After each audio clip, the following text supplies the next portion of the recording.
నాలుగవ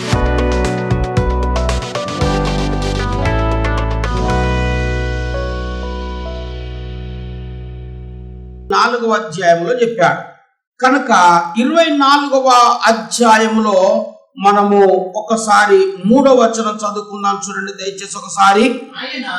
24వ అధ్యాయమే ఈ రోజు అంతా కూడా ఉంటది. ఇంకా అటు ఇటు మనం తిరగం.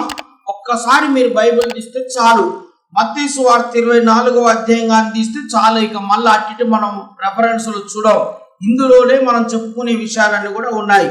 మత్తయి సువార్త 24వ అధ్యాయంలో 3వ వచనం చదువుతున్నాడు. ఆయన ఒలీవ కొండ మీద కూర్చొని ఉన్నప్పుడు శిష్యులు ఆయన యొద్దకు ఏకాంతముగా వచ్చి, ఇవి ఎప్పుడు జరుగును? నీ రాకడను ఈ యుగ సమాప్తికి సూచన లేవని మాతో చెప్పమనగా యేసు వారితో ఇట్లా నేను హల్లెలూయా చెప్పట్లేదు అందరూ కూడా? స్తోత్రం. హల్లెలూయా హల్లెలూయా హల్లెలూయా. యేసు ప్రభు అక్కడ ఉన్నప్పుడు శిష్యుల దగ్గరికి వెళ్ళి నమ్మారు గనక ప్రభుని అడుగుతున్నారు, ప్రభువా ఈ యుగ సమాప్తికి సూచనలు ఏంటిది? అసలు ఈ యుగం ఎప్పుడు నాశనం అవుతుంది? ఈ యుగం ఎప్పుడు అంతరించిపోతుంది? ఈ భూమి మీద ఉన్నటువంటి యుగంకు ఎండ్ ఎప్పుడు? ఈ మనుషులు ఉన్నటువంటి యుగం అనేది ఎప్పుడు అయిపోతుంది? భూమి ఎప్పుడు కూడా లయమైపోతుంది? దీని కార్యక్రమం ఎప్పుడు ముగించబడుతుంది అని యేసు ప్రభు దగ్గరికి వెళ్ళి శిష్యులు మంచి ప్రశ్న అడిగారు. అంటే అప్పుడు ఆయన ఏం చెప్పాడంటే, అవును, యుగానికి సమాప్తి అనేది ఒకటి ఉంది. ప్రతిదానికి ఒక ఎక్స్పైర్ ఉంది, ప్రతిదానికి ఒక సమాప్తి అనేది ఉంటుంది. అట్లాగే ఈ యుగానికి కూడా ఒక సమాప్తి అనేది ఉన్నది. ఇప్పుడు మనము భూమి పుట్టి యేసు ప్రభుకు ముందు 4000 సంవత్సరాలు, యేసు ప్రభు పుట్టి ఇప్పుడు 2021 సంవత్సరం. అంటే ఇంచుమించు అవి 4000, ఇవి 2000, 6000 సంవత్సరాలు. కానీ సైన్స్ కొన్ని లక్షల సంవత్సరాలు అని చెప్పుద్ది. మనం సైన్స్ జోలికి పోవద్దు, అది మనకు వద్దు. ఆదికాండం 1వ అధ్యాయం 1వ వచనం ప్రకారం కూడా ఇంకా దానికి పెద్ద చరిత్ర ఉన్నట్లుగా చెప్తుంది. అది కూడా మనకు వద్దు. మనం ఆదాము కాలం మొదలుకొని ఇప్పుడున్నటువంటి కడపటి ఆదామనబడిన క్రీస్తు, దానికి క్యాలిక్యులేషన్ అంతా కూడా లెక్క వేసుకుంటూ వస్తే 6000 ఇప్పుడు ఉన్నటువంటి 21వ సంవత్సరం వరకు ఈ భూమి పుట్టి జరిగింది. అసలు ఈ భూమి ఎండింగ్ ఎప్పుడు అని అంటే 6000 సంవత్సరాలకి. ఆమేన్ హల్లెలూయా. అంటే 6000 సంవత్సరాలకు భూమి ఎండు కావాలి. కానీ 6000 దాటి 21వ సంవత్సరం వచ్చింది. ఇప్పుడు 21 సంవత్సరం క్రితమే భూమి ఎండు కావాలి. 6000 సంవత్సరాలు అయిపోయిన తర్వాత 7వ సంవత్సరం అంటే ఇంకా మిగతా 1000 సంవత్సరాలంతా కూడా అది దేవుడి రాజ్య పరిపాలనలో జరగాలి. ఇప్పుడు భూమి 6000 అయింది, 6021 అయింది. 6000 సంవత్సరాల క్రితమే అంటే 2000 సంవత్సరాల క్రితం మన 2000 ఇయర్ ఉంది కదా. మన 2000 ఇయర్ అనేది ఏదైతుందో 1999 తర్వాత 2000 సంవత్సరం అనేది ఎప్పుడైతే వచ్చిందో ఆ 2000 సంవత్సరం కాలములోనే భూమి అంతమైపోతుంది అని చాలా మంది ఎదురు చూశారు. బైబిల్ పండితులు ఎదురు చూశారు, బైబిల్ ప్రజ్ఞాశాలులు ఎదురు చూశారు, బైబిల్ స్కాలర్స్ ఎదురు చూశారు, బైబిల్ టీచర్స్ ఎదురు చూశారు, మంచి ప్రసంగికులు ఉపదేశకులు ఎదురు చూశారు. ఆ యొక్క ప్రకటన గ్రంథం గురించి తెలిసినటువంటి వాళ్ళు కూడా ఈ భూమి 2000 సంవత్సరాలు అంటే 1999 తర్వాత వచ్చే ఆ సంవత్సరం ఏదైతుందో అప్పుడే పోతుంది అని అనుకున్నారు. కానీ పోలేదు. ఎందుకు పోలేదు? అది పోనీ 2002లో పోద్ది అనుకున్నారు, 2003లో పోద్ది అనుకున్నారు, 2007లో పోతుంది అనుకున్నారు, 2010లో పోతుంది అనుకున్నారు, 2012 పక్కా భూమి అంతం జరిగింది, యేసుప్రభు రాబోతున్నారని చాలా మంది 2012 డేట్ కూడా డిక్లేర్ చేసిన వాళ్ళు కూడా ఉన్నారు కొంతమంది. అయితే అలా డేట్ డిక్లేర్ చేయొద్దు, అది మన ఆధీనంలో లేదు. ఇట్లా సంవత్సరం అందరూ కూడా జనాలు ఎదురు చూసుకుంటూ వస్తూనే ఉన్నారు. ఈ మధ్య కాలంలో 2020లో కూడా ఈ కరోనా ఎఫెక్ట్ ని బట్టి ప్రభు త్వరగా రాబోతున్నాడు, ఈ భూమి అంతం జరగబోతుందనే మాట కూడా చాలా లోకములో ప్రస్తావనలు జరగటం స్టార్ట్ అయినాయి. అందరూ మళ్ళొకసారి చప్పట్లు కొట్టండి. కానీ ప్రభు చెప్పిన మాట ఏంటంటే ఈ యుగ సమాప్తికి సూచనలు ఇవి అని ప్రభు అడిగాడు. దేవునికి స్తోత్రం, హల్లెలూయా. మళ్ళొకసారి గట్టిగా దేవునికి స్తోత్రం చెప్పండి, హల్లెలూయా. 24వ అధ్యాయములో 37వ వచనాన్ని ఒకసారి మనం చదువుకుందాం. 37వ వచనములో యుగ సమాప్తి అనేది ఎట్లా ఉంటది, దాని యొక్క పద్ధతి ఎలా ఉంటది, అది ఏ విధముగా ఎండింగ్ జరగబోతున్నది అనేది మనకు తెలియడానికి ప్రభువే 24వ అధ్యాయంలో చాలా విషయాలు చెప్తాడు. ఇది కూడా ప్రభు చెప్పిన మాటనే. 37వ వచనం, నోవాహు దినములలో, నోవాహు దినములు ఎలాగైతే ఉండనో మనుష్య కుమారుని రాకడ కూడా అలాగే ఉండును. జల ప్రళయమునకును ముందటి దినములకు నోవాహు ఓడలోనికి వెళ్ళిన దినం వరకు వారు తినుచు త్రాగుచు పెళ్లి చేసుకొనుచు పెళ్లికిచ్చుచు ఉండిరి. జల ప్రళయం వచ్చి అందరినీ కొట్టుకొని పో వరకు ఎరగక పోయిరి. హల్లెలూయా. మళ్ళొకసారి దేవునికి స్తోత్రం చెప్పండి, హల్లెలూయా. యుగ సమాప్తికి సూచనలేవి అని అడిగితే ఈ 24వ అధ్యాయంలో కూడా యుగ సమాప్తికి సూచనలు చెప్పాడు. అందులో నేను కొన్ని 4 మాత్రమే గుర్తు చేస్తాను. బండ గుర్తున్నమాట. దీనికి చదువు రాకపోయినా, దీనికి బైబిల్ చదవకపోయినా పర్వాలేదు. నేను చెప్పబోయే విషయాలు బైబిల్ ఎన్నడూ చదవకపోయినా, చదవడం రాకపోయినా, ఇప్పుడు ఏంటిది అంటే యుగ సమాప్తి ఎలా ఉంటది, ఎండింగ్ ఎలా ఉంటది, ముగింపు ఎలా ఉంటది అనేటువంటి మాట మనం చూస్తున్నాం. యుగ సమాప్తి అనేది దానికి సరిపడినటువంటి పద్ధతులు బైబిల్లో ఇంతకు ముందు కూడా ఒకసారి జరిగింది. అదే అనుకున్నారు ఫైనల్ అని, అదే ఇంకా లాస్ట్ ఇక అప్పుడే అయిపోయింది అనుకున్నారు, కానీ అది కాలేదు. అప్పుడు అది ఏ కాలము అని అంటే దాన్ని నోవాహు కాలము అంటారు. నోవాహు కాలములో అప్పుడే జనరేషన్ స్టార్ట్ అయింది. అప్పుడే ఆత్మీయంగా అందరు ఎదుగుతున్నారు. అప్పుడే దేవుణ్ణి కొంతమంది తెలుసుకుంటున్నారు. కానీ బాగా తెలుసుకున్నటువంటి వ్యక్తి ఎవరు అంటే నోవాహు. ఆయన కుటుంబం మాత్రమే దేవుణ్ణి తెలుసుకుంది, దేవుణ్ణి వెంబడిస్తున్నారు. ఆయన కుటుంబీకులు ఎవరు కూడా దేవుణ్ణి అంగీకరించట్లేదు. ఆయన బంధువులు కూడా ఎవరు దేవుణ్ణి అంగీకరించట్లేదు. ఆయన ఏ గ్రామంలో ఉంటాడో ఆ గ్రామంలో ఉన్నటువంటి ప్రజలు కూడా దేవుణ్ణి అంగీకరించట్లేదు. వాళ్ళందరూ కూడా ఈయనను ఎగతాళి చేస్తున్నారు. యెహోవా దేవుడు ఏందిరా బాబు, యెహోవా ప్రార్థన ఏందిరా నాయన, యెహోవా అంటే ఏంటి, ఈ భక్తి ఏంది, ఈ ప్రార్థన ఏందని వారికి తోసిన విధముగా నోవాహును ఎగతాళి చేస్తున్నాడు.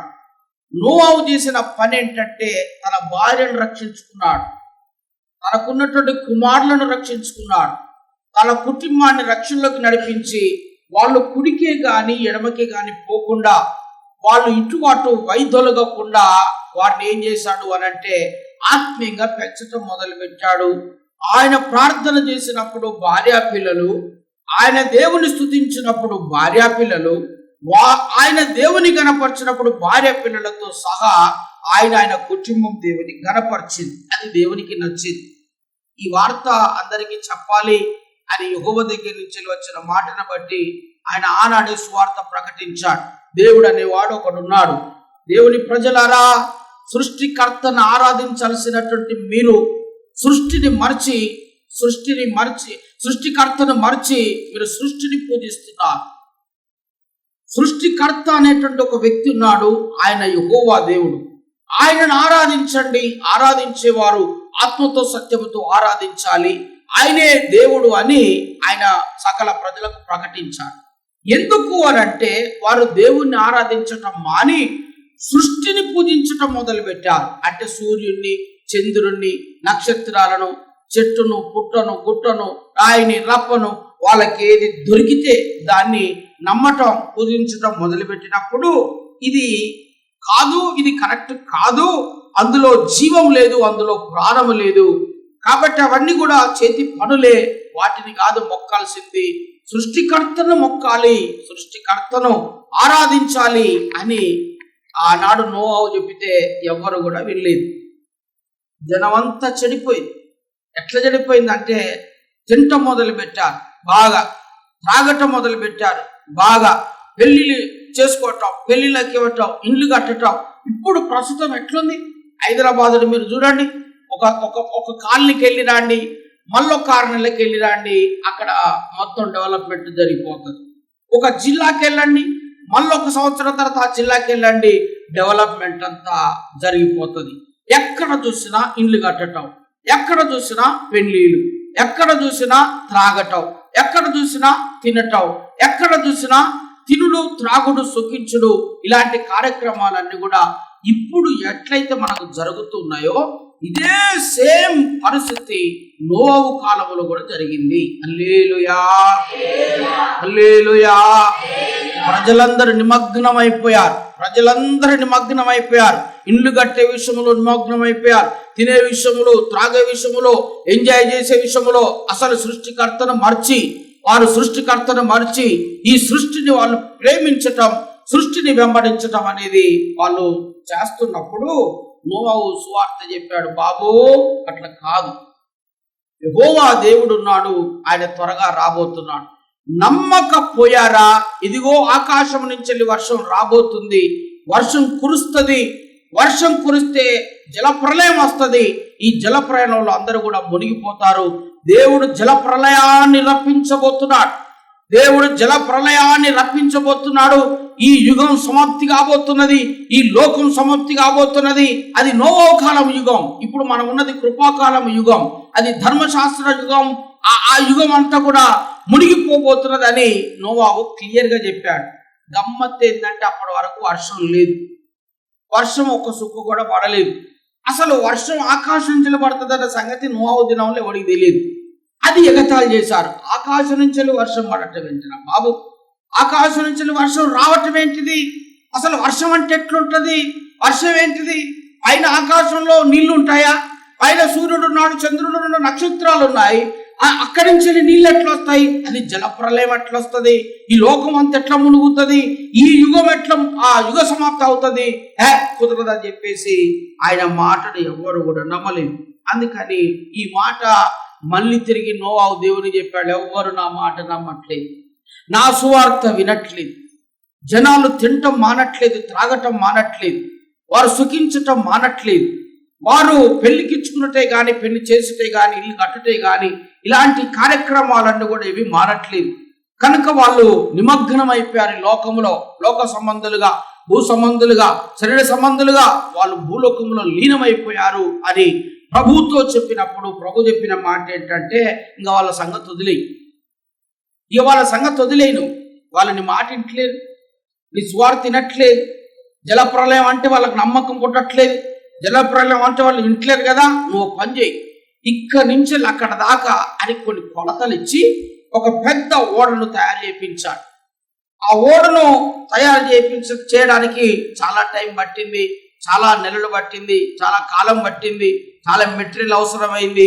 ఆ నోవాహు ఓడ అంతా కూడా తయారు చేస్తున్నప్పుడు చాలా మంది లేబర్స్ వచ్చారు, కూలి వాళ్ళు వచ్చారు, కూలి పని చేస్తున్నారు, వాళ్ళందరికీ కూడా సువార్త చెప్తున్నాడు. అప్పుడు వాళ్ళు అడుగుతున్నారు, ఏందయ్యా ఇది పెద్ద భవనం లాగా ఉంది, ఈ నుంచి నాడు దాకా 3 ఫ్లోర్లు ఉన్నది, ఇంత పెద్దది ఎందుకు, ఇదంతా ఏంది చక్కతో చేస్తున్నావు, ఇది ఎంత ఏంటిది అని నోవాహుని అడిగినప్పుడు ఆయన వాళ్ళకు అదే చెప్తున్నాడు, ఆకాశం నుంచి జలప్రలయం రాబోతున్నది, ఆకాశం నుంచి వర్షం, ప్రచండమైన వర్షం రాబోతుంది, ఆకాశపు తూములను దేవుడు విప్పబోతున్నాడు, ఆకాశం నుంచి పెద్ద వర్షం రాబోతున్నది, ఇదంతా కూడా మునిగిపోబోతున్నది, ఆ నీళ్ల మీద ఇది తేల్తుంది, ఈ నీళ్ల మీద ఇది నడుస్తుంది అని చెప్పినప్పుడు అది వాళ్ళకి ఎగతాళిగా ఉన్నది.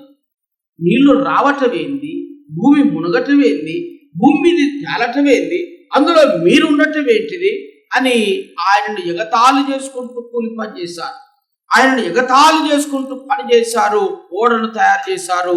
దేవుడు చెప్పినట్లుగానే నోవాహు ఓడను తయారు చేయించాడు.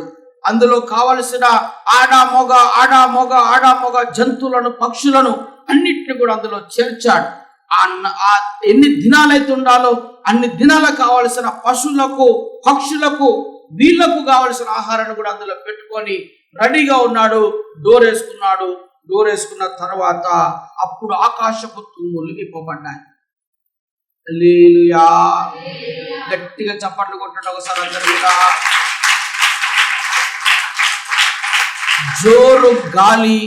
జోరు గాలితో పాటు భయంకరమైనటువంటి వర్షం, ప్రచండమైనటువంటి వర్షం, ఆకాశపు తూములను దేవుడు విప్పాడు. అది అట్లాంటి వర్షం కాదు. మనం ఇంతకు ముందు ఎన్నడూ కూడా వర్షాన్ని చూడలేదు. అట్లాంటి వర్షం ఎప్పుడు కూడా రాలేదు. ఎన్ని గేట్లు అయితే ఓపెన్ చేయాలో అన్ని గేట్లు టోటల్గా ఓపెన్ చేయబడ్డది. పైన వర్షము విపరీతంగా ఒక 40 దినాల వర్షము, ప్రచండమైనటువంటి వర్షం భూమి మీద పడ్డప్పుడు మొదటి రోజే ఆ పడవ పైకి లేచింది. మొదటి రోజే అందరూ కూడా చనిపోయారు. మొదటి రోజే అన్ని శవాలు అయిపోయినాయి. ప్రతి పక్షి, ప్రతి జంతు, ప్రతి మనిషి, ప్రతి కుటుంబం, ప్రతి దేశం, ప్రతి రాష్ట్రం, ప్రతి ప్రజలందరూ కూడా ఆ నీళ్ళల్లో మునిగిపోయారు. ఆ 40 రోజుల వరకు వర్షం ఎడతెరిపి లేకుండా ఉదయం మధ్యాహ్నం సాయంత్రం, ఉదయం మధ్యాహ్నం రాత్రి నాన్ స్టాప్ గా 40 days వర్షం, ప్రచండమైన వర్షం కురిసినప్పుడు ఈ భూలోకం అంతా కూడా ఆనాటి యుగ సమాప్తి అయింది. ఆమేన్. హల్లెలూయా, హల్లెలూయా. ఆనాటి యుగం నిష్కల్మష యుగం, ధర్మశాస్త్ర యుగం, ఇట్లా కృపాయుగం, ఆ మానవ భరణ యుగం, ఇట్లా యుగాలు ఉన్నాయి. మొత్తము ఆ నీతి పరిపాలన యుగం 7 యుగాలు. ఇప్పుడు ఇది 6వ యుగం. దీని పేరు కృపాయుగం. ఈ కృపాయుగములో ఆనాడు మానవ భరణ యుగం, దాని పేరు మానవ భరణ యుగం. ఆ మానవ భరణ యుగములో ఆనాడు జల ప్రళయం చేత వాళ్ళందరూ కూడా మొత్తము చనిపోయారు. చనిపోయిన తర్వాత కొంతకాలానికి ఆ నీరెండింది. ఆ పడవెళ్ళి ఒక కొండ మీద ఆగింది. వాళ్ళంతా దిగారు. అది అయిపోయిన తర్వాత నోవహు నుంచి మళ్ళీ జనరేషన్ స్టార్ట్ అయింది. జనరేషన్ స్టార్ట్ అయిన తర్వాత దేవుడు వాగ్దానం చేశాడు. అదంతా పరిస్థితి చూసినప్పుడు పశువులు శవాలై, పక్షులు శవాలై, మనుషులు శవాలై, కుటుంబాలు శవాలై, ఎక్కడికక్కడ జనాలు చచ్చిపోయి శవాలైపోయినప్పుడు వాళ్ళు దేవుణ్ణి వేడుకున్నారు. దేవుడు అప్పుడు అన్నాడు, ఈసారి నేను మళ్ళా యుగ సమాప్తి అనేది ఉంటది. ఈ యుగానికి యుగ సమాప్తి అయింది. మళ్ళీ నెక్స్ట్ కృపాకాలానికి కూడా యుగ సమాప్తి అనేది ఉంటది. ఆ కృపాకాలపు యుగ సమాప్తిలో మాత్రం ప్రచండమైన వర్షం ద్వారా కాదిక నేను వాటర్ తెప్పించను, వర్షాన్ని పంపించను, కానీ నేను అగ్ని చేత ఇక దీన్ని కాలుస్తాను అని ఆనాడు ఆ పైన ఉన్నటువంటి మనకు ఇప్పుడు సూర్యుని వర్షం పడి వెళ్ళిపోయిన తర్వాత దాన్ని ఇంద్రధనస్సు అంటారు కదా, పైన మనకి ఇంద్రధనస్సు అంటుంది కదా. ఆనాడు ఇంద్రధనస్సు వచ్చింది. దేవుడు అదే వాగ్దానం కింద పెట్టాడు. ఇదిగో మీరు చూడండి, ఇది నేను చేస్తున్నటువంటి వాగ్దానం. ఎన్నడూ కూడా నేను మిమ్మల్ని వర్షంతోటి నీళ్లతోటి చంపను, ఇదే నా వాగ్దానం అని ఇంద్రధనస్సును దేవుడు వాగ్దాన రూపంలో పెట్టాడు. ఇప్పుడు మనం చూసేటువంటి ఇంద్రధనస్సు అనేది ఏదైతుందో అది వాగ్దానపు ధనస్సు. అది దేవుని యొక్క వాక్యముతో కూడిన, మాటతో కూడిన, వాగ్దానంతో కూడినటువంటి నెరవేర్పు కలిగింది ఇంద్రధనస్సు. ఆ ఇంద్రధనస్సుకు చాలా మీనింగులు ఉంటాయి, దానిలో కలర్లు ఉంటాయి, దానికి మీనింగ్ ఉంటుంది, దానికి ఒక పెద్ద కథ ఉంది. దాని సంగతి ఇప్పుడు మనం పక్కన పెట్టేసి నోవహు కాలంలో ఏం జరిగిందో రాబో దినాల్లో కూడా అలాగే జరిగింది అని చెప్పాడు. మరి రాబో దినాల్లో ఎలా జరిగింది, నోవహు దినాల్లో ఏం జరిగింది అంటే ఏమీ లేదు. జనాలు తింటూ త్రాగుచున్నారు, జనాలు ఇళ్ళు కట్టుకుంటున్నారు, పెళ్లిళ్ళు చేసుకుంటున్నారు, పెళ్లిళ్ళకి ఇచ్చుకుంటున్నారు.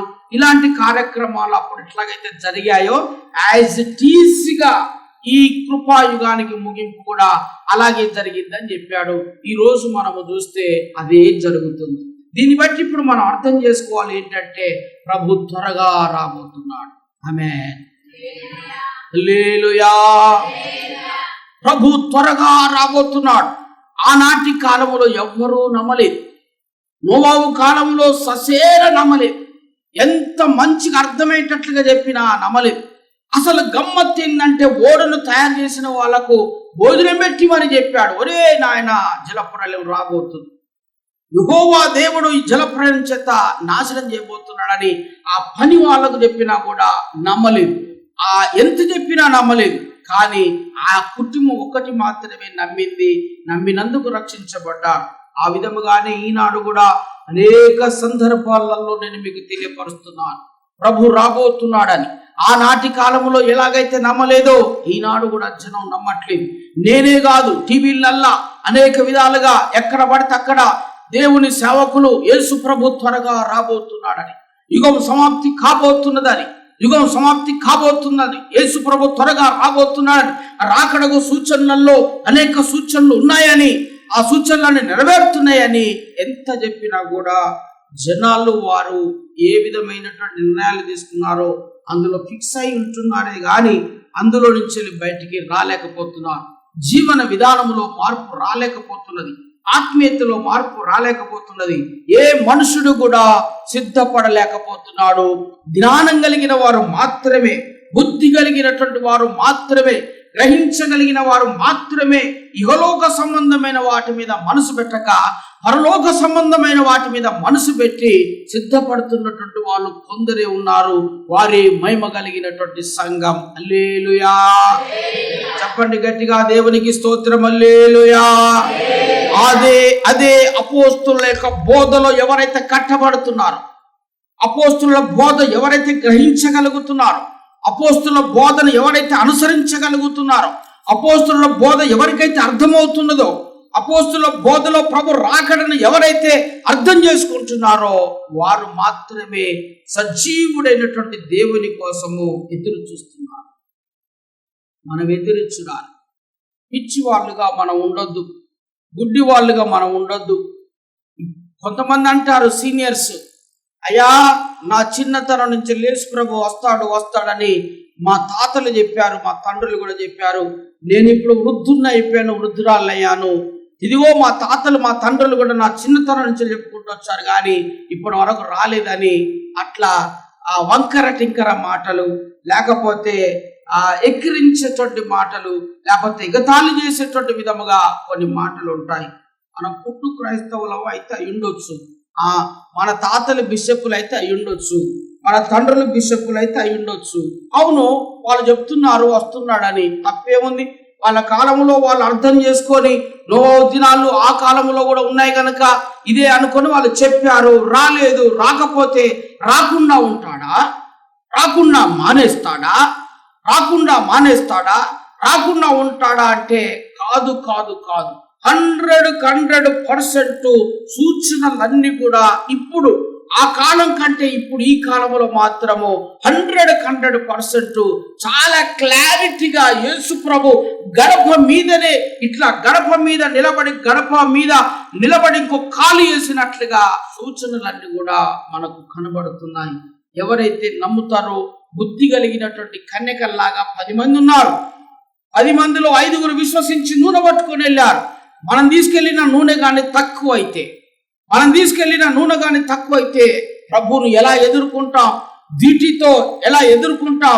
అక్కడ చీకటి ఉంటుంది కదా, నూనె అయిపోయినా సరే నూనె రెడీ పెట్టుకుందామని కొంతమంది విశ్వాసముతో దీటిలను పట్టుకొని నూనెను పట్టుకొని వెళ్ళారు.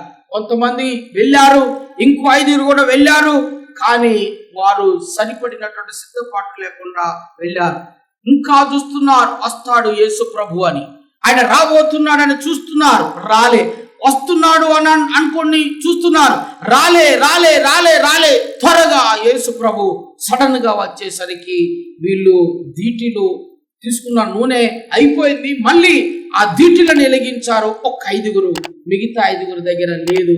వాళ్ళు అంటున్నారు, మేము వెళ్ళి తెచ్చుకుంటాం, వీధుల్లోకి వెళ్తాం, సంత వీధుల్లోకి వెళ్తాం, మళ్ళీ వెళ్ళి తెచ్చుకుంటాం అని వాళ్ళు అట్లా ప్రయాసపడ్డారు. కానీ వాళ్ళు వచ్చేసరికి ఆ ద్వారాలు మూయబడ్డాయి. ఆమేన్. గట్టిగా దేవునికి స్తోత్రం చెప్పండి. హల్లెలూయా. 3 ముఖ్యమైన విషయాలు ఉంటాయండి, బాగా గుర్తుపెట్టుకోండి.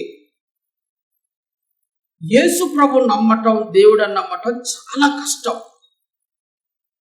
అంత కష్టపడి దేవుడిని నమ్మాలి. ఇప్పుడు మనం నమ్మామంటే చాలా ఎంతో మనకు సువార్త వింటే కానీ ఎన్నో విధాలుగా మనం విని విని విని మనం దాన్ని బాగా తెలుసుకున్న తర్వాతనే యేసుప్రభు దేవుడని వచ్చాం. ఇది మొదటి ఘట్టం. యేసుప్రభు నమ్మటం, యేసుప్రభు దేవుడని నమ్మటం అంత ఈజీ కాదు. అందుకే ఈనాడు లోకం రక్షించబడలేదు. గ్రామాలు అలాగే ఉన్నాయి, మనం ఉన్న ఊళ్ళు అలాగే ఉన్నాయి, మనం ఉన్న ఇంట్లో కూడా అట్లాగే ఉన్నారు. యేసుప్రభు దేవుడని నమ్మటం అంత ఈజీ కాదు. నమ్మిన వాళ్ళు నమ్మారు. రెండోది, ఈ నమ్మిన వాళ్ళు, నేను మొదటి వాళ్ళ గురించి చెప్తున్నాను, ఇక నమ్మని వాళ్ళ సంగతి వదిలే. యేసుప్రభు దేవుడని నమ్మినటువంటి వాళ్ళు ఎవరైతే ఉన్నారో వాళ్ళు వాక్యాన్ని నమ్మటం రెండో పద్ధతి. యేసుప్రభు నమ్మినంత ఈజీ కాదు వాక్యాన్ని నమ్మటం. మీరు అంటారు, అదేంటి సార్ వాక్యాన్ని నమ్మకపోవటం ఏంటిది, వాక్యం మీద మాకు నమ్మకం లేదా, వాక్యమే దేవుడే వాక్యం కదా, మళ్ళీ దాన్ని విడదీస్తావేంటిది అని మీకు ఒక ప్రశ్న వస్తుంది. మన దగ్గర కొన్ని సబ్జెక్టులు ఉంటాయి. ఆ వచనాలను చెప్పినప్పుడు ప్రతి ఒక్కరికి అనుమానం వస్తుంది. అవును, ఈ వచనాన్ని నేను నమ్మలేదు కదా, ఈ వచనాన్ని నమ్మలేదు కదా, ఈ వచనాన్ని నమ్మలేదు కదా అని మనం దాన్ని వివరించి చెప్పినప్పుడు మన మనోనేత్రాలు తిరగబడతాయి.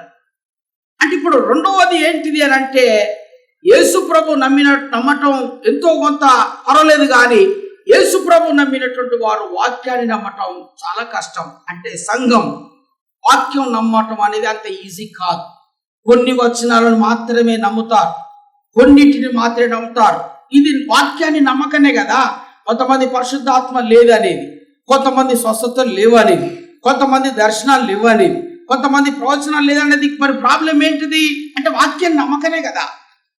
అంతదినానని ఆత్మను అందరి మీద కుమ్మరిస్తాను, వాళ్ళు ప్రవచనాలు చెప్తారు, దర్శనాలు చూస్తారనే మాట ఉందంటే వాళ్ళు నమ్మకనే కదా. ఇప్పుడు యేసుప్రభు అనేక అద్భుతాలను చేశాడు, నీళ్ళ మీద నడిచాడు, కుంటి వారికి నడకనిచ్చాడు, గుడ్డి వారికి చూపునిచ్చాడు, చనిపోయిన వారిని లేపాడు, ఎన్నో అద్భుతాలు చేశాడు. ఈనాటికి ప్రజలు కొంతమంది నమ్మట్లేదు కదా, స్వస్థతలు లేవు అనేటువంటి మాట నమ్మట్లేదు. అంటే ఇప్పుడు ఏంటిది, వాళ్ళు వాక్యాన్ని వినట్లేదు, అంటే వాళ్ళు వాక్యాన్ని నమ్మటం లేదు. పరిశుద్ధాత్మ అనేది ఉంది, పరిశుద్ధాత్మను పొందాలి అంటే దీన్ని కూడా నమ్మరు. పరిశుద్ధాత్మను పొందటం ఏంది, బాప్తిసం పొందినప్పుడే పరిశుద్ధాత్మను పొందినట్టు కదా, మళ్ళీ ఇంకా దీనికి స్పెషల్గా ఏంది అని వాదించే వాళ్ళు ఉన్నారు. అలాంటి వాళ్ళకే అపోస్తుల కార్య గ్రంథములో టోటల్గా ఆ యొక్క అంశాలన్నీ కూడా ఉంటాయి. అంటే ఇప్పుడు రెండు తెగలు మనం చూసాం. ఏంటిది, ఒకటి యేసుప్రభు నమ్మటం ఎట్లా అట్లా కష్టమే, కానీ మనం నమ్మినటువంటి వాళ్ళు ఇప్పుడు ఎందులోకి రావాలి అంటే వాక్యాన్ని నమ్మాలి. వాక్యాన్ని కొంతమంది ఏమో నమ్ముతున్నారు, కొంతమంది ఏమో నమ్మట్లేదు. వాక్యాన్ని పూర్తిగా నమ్మటమే అపోస్తుల బోధ. చప్పట్లు కొట్టండి ఒకసారి అందరూ కూడా. వాక్యాన్ని పూర్తిగా నమ్మటమే మహిమ కలిగినటువంటి సంఘం. రైట్, ఇప్పుడు రెండు అయిపోయినాయి. ఇక మూడవది ఏంటంటే, సరే నువ్వు మొత్తానికి వాక్యాన్ని కూడా నమ్మావు, యేసుప్రభు దేవుడు అని అంగీకరించావు. రెండవదిగా ఇప్పుడు నువ్వు వాక్యాన్ని కూడా అంగీకరించావు. ఇప్పుడు మూడవది ఏంటిది అని అంటే, ప్రభు రాబోతున్నాడు, ఇవి రాకడ దినాలని నమ్మాలి. ఇక్కడికి వచ్చేసరికి బ్రేక్ అవుతుంది. ప్రతిదీ కష్టమవుతుంది ఒక మనిషిని పరిపూర్ణులుగా చేయడానికి. యేసు ప్రభు దేవుడు రా అని చెప్పడానికి, నమ్మించడానికి చాలా కష్టమవుతుంది. అదే వ్యక్తిని వాక్యం నమ్మండి రా, వాక్యము సత్యము, వాక్యం అబద్ధము కాదు, వాక్యము కల్పితం కాదు, వాక్యం అబద్ధం కాదని వాక్యాన్ని నమ్మించడానికి కష్టమవుతుంది. సరే, వాక్యాన్ని నమ్ముతున్నారు. వాక్యాన్ని నమ్మిన తర్వాత ప్రభు త్వరగా రాబోతున్నాడు అంటే అనేకులు నమ్మలేకపోతున్నారు. ఆయన రాకడ దినాలు ఇవి అంటే నమ్మలేకపోతున్నారు. యుగ సమాప్తి కాబోతుంది అంటే నమ్మలేకపోతున్నారు. ఆయన రాకడకు సూచనలు చాలా కనబడుతున్నాయి అంటే చాలా మంది నమ్మలేకపోతున్నారు. అంటే క్రైస్తవ్యం అంతా కూడా సంఘమినాడు, సంఘాలినాడు, ప్రజలినాడు, క్రైస్తవ జనాంగం అంతా కూడా నిద్రపోతూ ఉన్నది. హల్లెలూయా. మేలుకో మేలుకో మేలుకో సోదరా సోదరి, మేలుకొని జీవితము సరిదిద్దుకో. మేలుకో మేలుకో మేలుకో సోదరి, మేలుకొని జీవితము.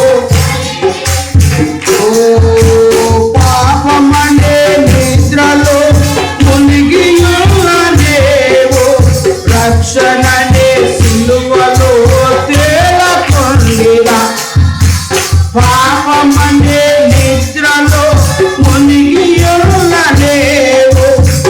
రక్షణనే సిలువలో జీవితం వ్యర్థము అంత్యము నాశనం జీవితం వ్యర్థము అంత్యము నాశనం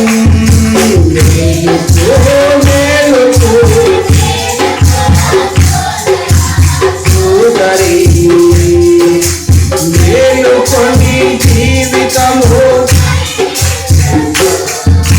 లోకమనే సముద్రమున ఈదుచునలేవు సిలువయనే నావలో చేరకుండినా లోకమనే సముద్రమున ఈదుచునలేవు సిలువయనే నావలో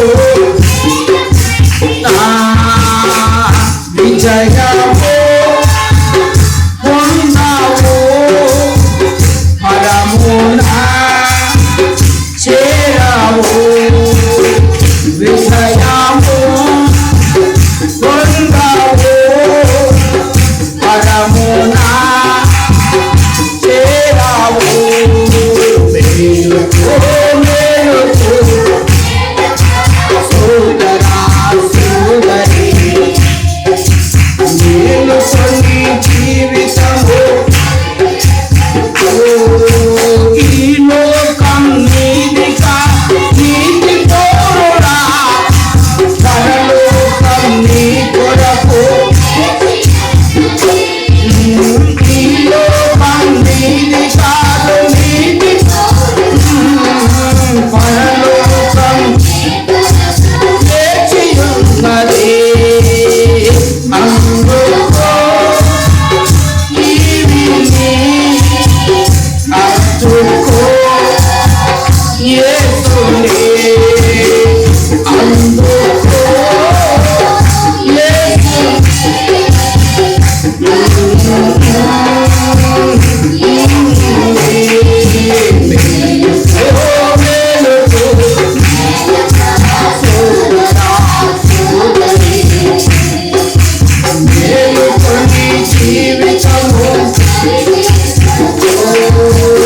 హల్లెలూయా చెప్పండి మళ్ళొకసారి హల్లెలూయా.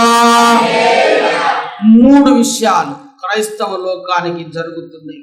ఒకటి, యేసు ప్రభు దేవుడని నమ్మాలి, నమ్మాం, పర్వాలేదు, వాక్యాన్ని కూడా నమ్మాలి, కానీ సంఘం వెనుకబడిపోతుంది. 3వదిగా వాక్యాన్ని నమ్మావు, ఎట్లో గట్లా నేర్చుకున్నావు బలవంతంగా. ఇక 3వది ఏంటంటే ప్రభు వస్తున్నాడని కూడా నమ్మాలి, కానీ జనం ఇప్పుడే రారు అని డేట్లు పెట్టుకుంటున్నారు. దేవుడు ఇప్పుడే రాడు అని, ఈ సంవత్సరం కూడా రాడని, ఇంక 20 సంవత్సరాలు కూడా రాడని, ఇంకా 30 సంవత్సరాలు కూడా రాడని, ఇంకా 50 సంవత్సరాలు కూడా రాడని, ఇంకా 100 సంవత్సరాలు కూడా రాడని, ఇంకా 200 సంవత్సరాలు కూడా రాడని, ఇప్పట్లో రాడని వాదించే వారి వాదనలు ఎక్కువైనవి. చాలా కష్టమవుతుంది జనాన్ని నమ్మించడానికి. ఆనాటి కాలంలో నోవాహు కూడా చాలా కష్టపడ్డాడు. నమ్మండి ప్లీజ్, దేవుడు త్వరగా రాబోతున్నాడని నోవాహు చెప్పాడు. జలప్రలయం రాబోతుందని చెప్పాడు. జలప్రలయం అంటే దాన్ని వివరించి నీటి గురించి చెప్పాడు. ఎంత చెప్పినా వారి మనసులో నుంచి ఆ యొక్క విషయాన్ని తీసుకోలేకపోయారు. చివరికి వాళ్ళు మునిగి అందరూ కూడా చనిపోయారు. నోవాహు కుటుంబం మాత్రమే బ్రతికింది. ఆ తర్వాత నోవాహు కుటుంబంలో నుంచి 3 కుమారులు, ఆ 3 కుమారుల నుంచి రకరకాల వంశాలన్నీ కూడా బయటికి వచ్చాయి. దేవునికి స్తోత్రం, హల్లెలూయా. అది మొదటిది ఏం చెప్పాడు అని అంటే, నోవాహు కాలం ఎలాగైతే ఉంటుందో, మళ్ళీ ఒకసారి చదువునైనా నా 37వ వచనం, నోవాహు దినములలో ఎలాగుండెనో మనుష్య కుమారుని యొక్క రాకడ కూడా అలాగే ఉండును.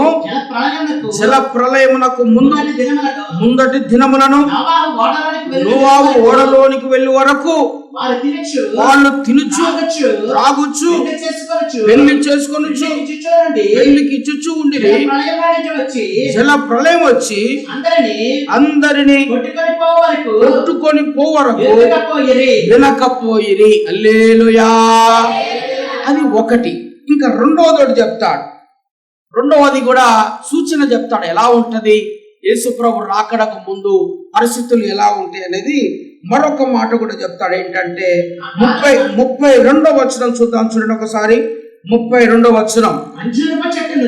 ఇంకా మనం వేరే అధ్యాయంలోకి వెళ్ళాం. మత్తయి సువార్తలో ఉంటాం, వేరే గ్రంథంలోకి వెళ్ళాం, వేరే అధ్యాయంలోకి వెళ్ళాం, వేరే వచనం కూడా చూద్దాం. ఓన్లీ 24వ అధ్యాయం మాత్రమే ఈరోజు మనం ధ్యానం చేస్తాం. ఇదే బైబిల్ అంతట్లో చాలా కీలకమైన అధ్యాయం. గుండెకాయ లాంటిది, లివర్ లాంటిది, కిడ్నీ లాంటిది, మెదడు లాంటిది. దీన్ని మనం బాగా క్షుణ్ణంగా కులంకుశంగా దీన్ని మనం నేర్చుకోవాలి. అందుకని 32వ వచనం చదువుకుంటున్నాం. చూడండి. అంజూరపు చెట్టును చూసి ఒక ఉపమానం నేర్చుకోండి. అంజూరపు కొమ్మ లేతదై చిగురించినప్పుడు వసంతకాలము సమీపముగా ఉన్నదని మీకు తెలియను. 32వ వచనములో ఉన్నది. అంజురపు చెట్టు చూసి ఒక ఉపమానము నేర్చుకొనుడి. అంజురపు చెట్టు కొమ్మ లేతదై చిగురించినప్పుడు వసంత కాలము ఇంకా సమీపముగా ఉన్నదని మీకు తెలియను అని అంటున్నాడు. అంజూరపు చెట్టు ఉపమానం కూడా చెప్పాడు. అంటే బాగా అర్థం కావడానికి వాళ్ళకు చెప్పాడు. బాగా ఈజీగా అర్థం కావడానికి వాళ్ళకు చెప్పినటువంటి మాట. దేవునికి స్తోత్రం. హల్లెలూయా, హల్లెలూయా. ఒక తండ్రి మిలిటరీకి వెళ్ళాడట. మిలిటరీకి వెళ్ళినప్పుడు తల్లిని కుమారుడు అడుగుతున్నాడు, మమ్మీ డాడీ ఎప్పుడు వస్తాడు, డాడీ ఎప్పుడు వస్తాడు అని అంటే, ఊరికి అడుగుతున్నప్పుడు తల్లి ఏం చేసిందంటే వస్తాడు, రాబోతున్నాడు అని అట్లా చెప్తా ఉంటే, రోజు మమ్మీ డాడీ ఎప్పుడు వస్తాడు అని అడుగుతుంది. మిలిటరీలోకి వెళ్ళాడు, ఆయన రావాలి. అప్పుడు తల్లి ఏం చెప్పిందంటే, ఒక జామ చెట్టు దగ్గర తీసుకెళ్ళి, ఈ జామ చెట్టు ఎప్పుడైతే చిగురించి, ఈ జామ చెట్టు ఎప్పుడైతే పువ్వు పూసి, ఈ జామ చెట్టు ఎప్పుడైతే కాయలు కాస్తుందో, ఈ కాయలు కాసినటువంటి టైం ఎప్పుడైతే ఉంటుందో అప్పుడు ప్రభు మీ డాడీ వస్తాడు. ఇంకా అప్పటిదాకా నన్ను ఎప్పుడు వస్తాడో అని అడగదు. ఆ చెట్టుకు ఎప్పుడు కాయలు వస్తాయో, ఆ చెట్టుకు కాయలు ఎప్పుడు వస్తాయో అప్పుడే మీ డాడీ వస్తాడరా, అప్పటిదాకా అడగద్దు అన్నాడు. ఆ కుమారుడు జామ చెట్టు దగ్గరికి వెళ్తున్నాడు. ఇంకా ఆకులు రాలేదు, ఆకులు రాలాలి, మళ్ళీ ఆకులు చిగురించాలి, అందులో నుంచి పువ్వు రావాలి, మళ్ళీ అందులో నుంచి ఆ కాయలు కాయాలి. రోజు వెళ్తాడు, ఆ చెట్టును చూస్తాడు, ఇంకా ఆకులు రాలేదు. రోజు వెళ్తాడు, ఆ చెట్టును చూస్తాడు, ఆకులు రాలేదు. కొంతకాలానికి ఆకులు రాలే. అమ్మయ్య, చెట్టుకున్నటువంటి ఆకులు రాలాయి. అయితే మా డాడీ త్వరగా రాబోతున్నాడు, మా డాడీ త్వరగా రాబోతున్నాడని మళ్ళీ వెళ్తున్నాడు. మళ్ళీ తెల్లారి చూస్తున్నాడు, ఆకులన్నీ రాలిపోయినాయి. నెమ్మదిగా ఆకులు మళ్ళీ చిగురించడం మొదలుపెట్టాయి. మళ్ళీ ఆయనకు ఆశ కలిగింది, మా డాడీ రాబోతున్నాడు, ఇంకేముంది ఈ ఆకులు చిగురిస్తాయి, ఇంకేముంది అందులో పువ్వు వస్తుంది, ఇంకేముంది అందులో కాయలు వస్తాయి, మా డాడీ వస్తాడు అని చెప్పేసి రోజు తండ్రి కోసం ఎదురు చూస్తున్నాడు. చెట్టును చూస్తున్నాడు, తండ్రి కోసం ఎదురు చూస్తున్నాడు. ఆకులు పెద్దగైనాయి, ఆకులు పెద్దగై ఆకుల్లో నుంచి పువ్వులు వచ్చాయి. ఇంకా సంతోషం ఆగట్లేదు. పువ్వులు అయినాయి, ఇంకొద్ది సేపట్లో కాయలు కాస్తాయి, మా డాడీ రాబోతున్నాడని చెట్టును చూస్తున్నాడు, ఆ డాడీ కోసం ఎదురు చూస్తున్నాడు. ఈ లోపు అవి పువ్వులు కూడా పూసాయి, పువ్వుల్లో నుంచి కాయలు కూడా వచ్చాయి. కాయలు నెమ్మదిగా నెమ్మదిగా నెమ్మదిగా ఉన్నాయి. రోజు కాయలను చూస్తున్నాడు, కాయలు ముదురుతున్నాయి. అయితే కాయలు ముదురుతున్నాయి, ఇక రాబోతున్నాడు మా డాడీ. రేపు గాని, ఎల్లుండి గాని, ఈ నెల గాని, ఈ వారంలో గాని మా డాడీ ఖచ్చితంగా రాబోతున్నాడని ఆ చెట్టును చూసి ఆ కుమారుడు వాళ్ళ తండ్రిని అంచనేశాడు. నిజంగానే కాయలు కాసే టైం కల్లా తన తండ్రి వచ్చాడట. చప్పట్లు కొట్టడం ఒకసారి. ఆ విధముగానే హల్లెలూయా, ఆ విధముగానే హల్లెలూయా. అంజూరపు చెట్టు చిగురించినప్పుడు అంజూరపు చెట్టు చిగురించినప్పుడు వసంతకాలం వచ్చిందని మీరు ఎట్లాగైతే గుర్తిస్తారో, ఆ వసంతకాలం గుర్తించినటువంటి పరిస్థితి యేసు ప్రభు వస్తున్నాడని మీరు గుర్తుపెట్టుకోవాలని మళ్ళీ ఒక ఉపమానం చెప్పాడు. ఇది రెండవది. చాలా చెప్పాడు, ఇది రెండవది. ఏమేం చెప్పాడో మీకు నేను క్లారిటీ ఇస్తున్నాను. అంజూరపు చెట్టు చిగురించుట ఏంటిది? అంజూరపు చెట్టు చిగురించటం ఏంటిది? ఆ దేశంలో ఒకసారి చిగురిస్తుంది ఆ కాలం ప్రకారం. అక్కడ నవంబర్లో వర్షాకాలం, ఇక్కడ మనకు నవంబర్లో వర్షం ఉండదు, వర్షాకాలం అయిపోయి చలికాలం స్టార్ట్ అవుతుంది. కొన్ని దేశాలల్లో ఏప్రిల్లోనే వర్షాకాలం, మన దేశంలో వేరే. అట్లా మరి అంజూరపు చెట్టును కానీ మనం లెక్కేసుకుంటే మన కాలం వసంతకాలం వేరే, వాళ్ళకొచ్చే ఆ ఋతుకాలం వేరే. మన దగ్గర ఉన్నటువంటి ఋతువులు వేరే, వాళ్ళ దగ్గర ఉన్నటువంటి ఋతువుల కాలం వేరే. అంజూరపు చెట్టు దేనికి సాదృశ్యంగా ఉన్నది? అంజూరపు చెట్టును మనం దేన్ని పోల్చగలం అని ఆలోచన చేస్తే, అంజూరపు చెట్టు అనేది ఒక జాతిని చూపిస్తూ ఉన్నది. సింహం, దానిలో చూసినటువంటి దర్శనములో ఎలుగుబంటి, సింహం ఇలాంటి ఒక చెట్టు, ఒక బొమ్మ, ఇలాంటి దర్శనాలు నెబుకద్నెజర్ చూసినప్పుడు దానికి భావం ఎలాగైతే ఉందో, ఇందులో కూడా ఒక భావం ఉంది. ఆ యేసు ప్రభు చెప్పిన భావం ఏంటిది అంటే అంజూరపు చెట్టు. అంజూరపు చెట్టు దేనికి సాదృశ్యం అంటే అదొక జాతి. ఆ జాతి ఏ జాతి అని అంటే యూదుల జాతి. యూదుల జాతి, యూదులే ఇశ్రాయేల్, ఇశ్రాయేలే యూదులు. యూదుల జాతిని అది సూచిస్తూ ఉన్నది. మరి ఏంటి చిగురించడం ఏంటిది అని అంటే, ఇంతవరకు అండి ఏ దేశం మీద యుద్ధాలు జరగని విధముగా, ఏ దేశం మీద దాడులు జరగని విధముగా ఇజ్రాయెల్ దేశం మీద దాడులు జరిగాయి. ప్రతి ఒక్కడు వెళ్తాడు, దాని మీదనే దాడి చేస్తాడు. ప్రతి ఒక్కడు వస్తాడు. అమ్మోనీయులు ఆడికే, మోయాబీలు దానికే, ఫిలిస్తీన్లు దానికే. ప్రతి ఓడు ఏ జాతోడు చూసినా కూడా ఇజ్రాయెల్ తోటే యుద్ధం. ఈ దేశం ఆ దేశం అని ఏమీ లేదు. ఇప్పటి వరకు అనేక దేశాలతో పోరాడి పోరాడి పోరాడి నలిగిపోయినటువంటి దేశం అనేది ఏదైనా ఉందంటే అది ఇజ్రాయెల్ దేశం.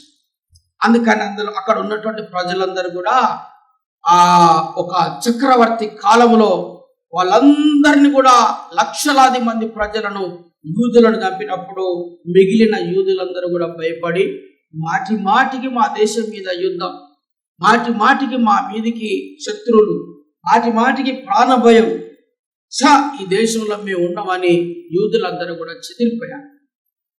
ఇండియాకు కొంతమంది, జపాన్ కొంతమంది, అమెరికా కొంతమంది, ఎక్కడ వీలైతే అక్కడ, ఎటు వీలైతే అటు మన ఇండియా కూడా కొంతమంది వచ్చారు. ఆ విధముగా అనేక దేశాలకు యూదులందరూ కూడా పారిపోయారు.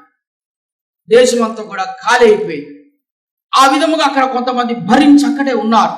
అయితే వాళ్ళకు దేవుడు కృపనిచ్చినప్పుడు ఆ దేశం మళ్ళీ డెవలప్ కావటం మొదలైనప్పుడు ఈ చెదిరిపోయినటువంటి యూదులు ఎక్కడెక్కడికైతే వెళ్ళినటువంటి యూదులందరూ కూడా ఏం చేస్తున్నారంటే, మా దేశానికి మేము వెళ్ళిపోతామని చెప్పేసి వాళ్ళు తిరిగి ఇప్పుడు ఇజ్రాయెల్ దేశానికి వస్తున్నారు. అదే చిగురించుట. హల్లెలూయా. ఇది ఎక్కడా లేరు. ఎంతమంది అయితే వెళ్ళారో దాదాపుగా వారు స్థలాలను, పొలాలను అమ్ముకొని ఏ దేశంలో ఉన్నా సరే ఆ దేశస్తులందరూ కూడా ఇజ్రాయెల్కి వెళ్తున్నారు. ఇజ్రాయెల్ దేశపు ప్రధాని కూడా ఆహ్వానం పలుకుతున్నాడు.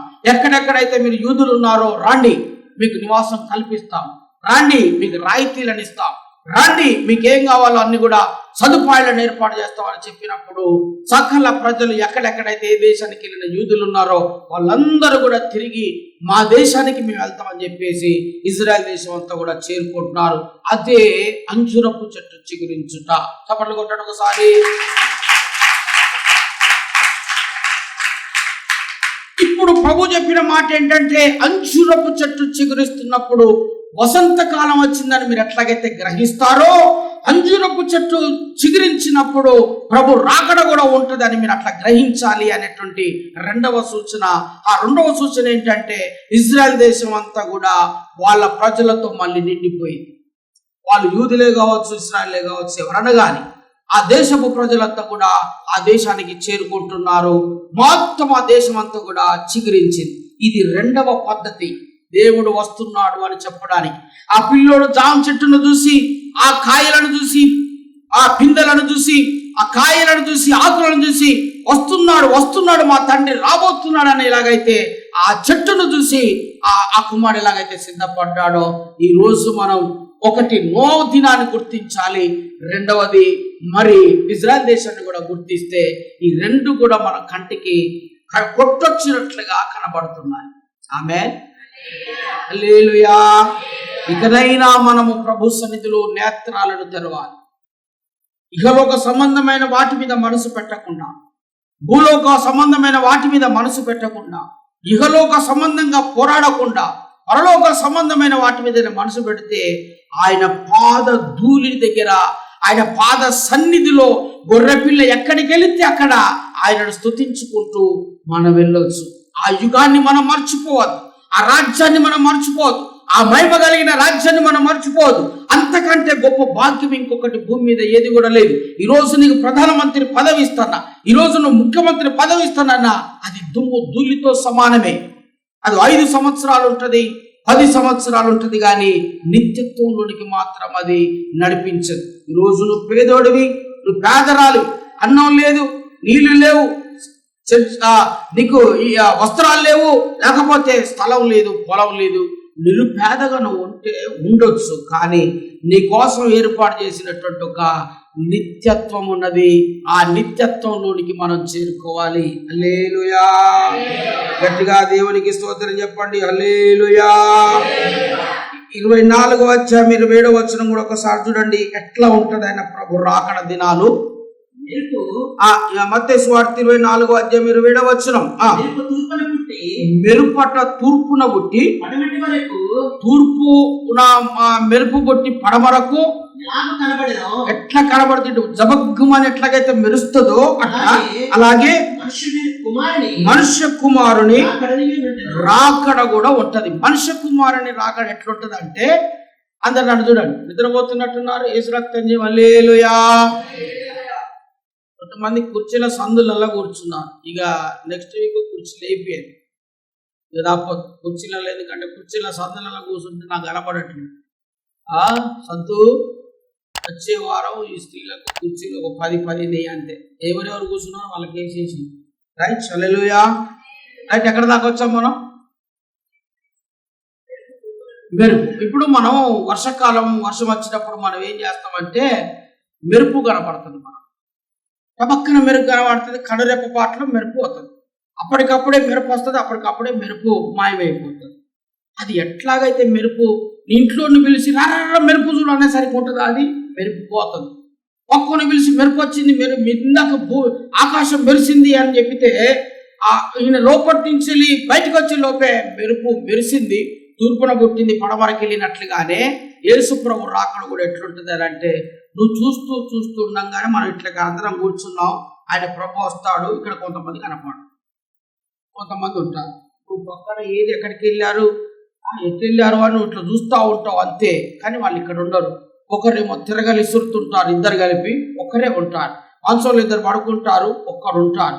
బస్సు డ్రైవింగ్ చేస్తూ ఉంటాడు, ఒకడు ఉంటాడు, ఒకడు వెళ్ళిపోతాడు. ఈ విధముగా ఇద్దరు పొలంలోకి వెళ్తారు, ఒకడు ఉంటాడు, ఒకడు ఉండరు. అట్లా దీని పద్ధతి ప్రకారం ఎట్లుంటది అంటే, కళ్ళు మూసి కళ్ళు తెరిసే లోపు కొంతమంది ఉంటారు, కొంతమంది కనపడని వాళ్ళు ఎక్కడికి వెళ్ళారు అని అంటే దేవుని రాజ్యం వెళ్ళారు. ఆమేన్. అంత స్పీడ్గా, అంత అకస్మాత్తుగా జరిగింది. ఇది ఒక్క మాటేనండి. ఏంటంటే, సరే ఇప్పుడు సడన్ గా మెరుపులాగా ప్రభు వచ్చాడు, మనలో సగం మంది లేరు అంటే వెళ్ళిపోయారు పైకి, సగం మంది ఇక్కడ ఉన్నారు అనుకుందాం. నెక్స్ట్ పని ఏంది మరి? నేను ఏం చేస్తావు చెప్పు? అయిందా? ఇన్నాళ్ళు నువ్వు బ్రతికి వ్యర్థమైపోయిందా? ఇన్నాళ్ళు నువ్వు చేసిందంతా నీళ్ళల్లో పోసినట్టు అయిందా? ఇన్నాళ్ళు నువ్వు చేసినటువంటిది ఏమన్నా జరిగిందా? కాబట్టి ఏమన్నా ప్రయోజనం ఉందా? నువ్వు విడువబడేటువంటి ఏమన్నా ప్రయోజనమా? నువ్వు వదిలిపెట్టబడేటువంటి ఏమన్నా ప్రయోజనమా అంటే కాదు. కాబట్టి సంఘమా, అందరూ కూడా పరిపూర్ణతలోనికి రావాలి. యేసు ప్రభు దేవుడని ఎలాగైతే నమ్మావో వాక్యాన్ని కూడా నువ్వు పూర్తిగా నమ్మాలి. వాక్యాన్ని పూర్తిగా ఎలాగైతే నమ్ముతున్నావో యేసు ప్రభు త్వరగా రాబోతున్నాడన్న సంగతిని కూడా నువ్వు నమ్మాలి. అప్పుడే మనం పరిపూర్ణతలోనికి వచ్చినట్లని నేను మీకు గుర్తు చేస్తున్నాను. ఆ తర్వాత వచనాలను మనం చూద్దాం. చూడండి దయచేసి. ఆ తర్వాత 6వ వచనం చదవండి. 24వ అధ్యాయం 6వ వచనంలో ఇప్పుడు చెప్తాడు ఏమేమి ఉన్నాయో చూడండి ఒకసారి. మరియు మీరు ఇది మూడవది ఏంటిదంటే మీరు యుద్ధాలను గురించి వింటారు, యుద్ధ సమాచారాల గురించి వింటారు. కలవరపడకుండా చూసుకొనుడి, ఇవి జరగవలసినది. చాలా హల్లెలూయా చెప్పండి గట్టిగా, స్తోత్రం హల్లెలూయా. అయ్యా యుద్ధాలు జరుగుతాయి, ఎక్కడ పడితే అక్కడ యుద్ధాలు జరుగుతాయి. ఈ దేశం ఆ దేశం అని లేదు, యుద్ధాలను గురించిన సమాచారాలు మీరు వింటారు.